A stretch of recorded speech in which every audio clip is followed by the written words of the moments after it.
హరే కృష్ణ 108 శ్లోకాల యజ్ఞంలో భాగంగా 102వ శ్లోకం. మచ్చిత్త సర్వదుర్గాణి మత్ప్రసాదాత్తరిష్యసి అధచేత్వమహంకారాన్న శ్రోష్యసి వినంక్ష్యసి. ఏమండి, అయిపోతున్నాయి కదా. ఇంకా 108 శ్లోకాల్లో 102 శ్లోకానికి వచ్చాం. క్లారిటీగా నీ ధర్మం ఏంటో అని క్లియర్గా చెప్పేస్తున్నాడు.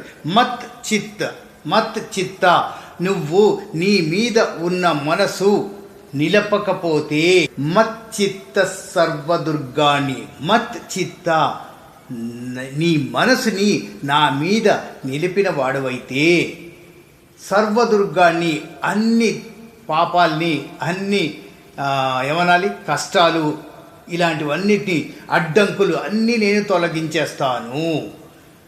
మత్ప్రసాదాత్తరిష్యసి, మత్ నీ మనసు, నీ చంచలం లేకుండా అన్నీ నా మీద వదిలితే అన్నిటినీ క్లియర్ చేసి నేను ప్రశాంతంగా ఉండేలాగా, విజయం వచ్చేలాగా ఆశీర్వదిస్తాను.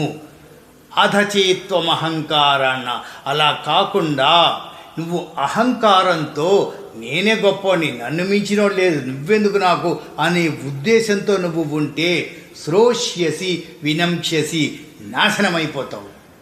ఎంత క్లియర్గా చెప్తున్నాడు చూడండి.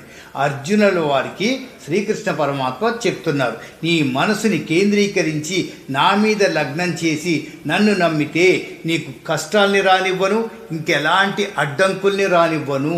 అలా కాదని అహంకారంతో విర్రవీగావా, ఇక్కడే నువ్వు నాశనమైపోతావు. ఇది మనకి ఎలా వర్తిస్తుందండి? మనం కూడా పెద్దలతోని, లెక్చరర్స్తోని, సొసైటీలో ఎవరిదైనా మాట వింటే నష్టం ఏంటండి?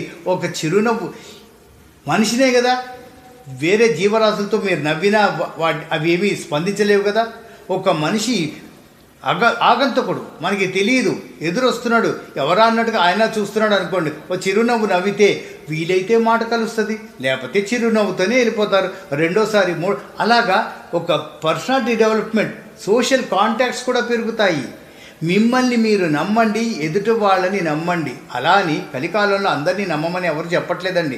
మనిషిని చూస్తే తెలియదా చెప్పండి? ఎవరితో ఎలా మనం ఉండాలో, వీళ్ళతో ఉంటే మనకి ఏమన్నా లాభాపేక్షతో కాదండి, మనసు ప్రక్షాళనమవుతూ ప్రశాంతంగా, ఏమండి బాగున్నారా అంటే బాగున్నాను, మీరు బాగున్నారా అనే మాటలు, ఎక్స్చేంజ్ ఆఫ్ వర్డ్స్ అండి, మనసు ఆహ్లాదకరంగా ఉంటుంది. ఇలాంటివి డెవలప్ చేసుకునేదానికి ఇలాంటి శ్లోకాలు, భగవద్గీత దోహదపడుతుందండి. శ్లోకం ఒకసారి చూద్దామా. మచ్చిత్త సర్వదుర్గాణి మత్ప్రసాదాత్తరిష్యసి అధచేత్వమహంకారాన్న శ్రోష్యసి వినంక్ష్యసి. హరే కృష్ణ.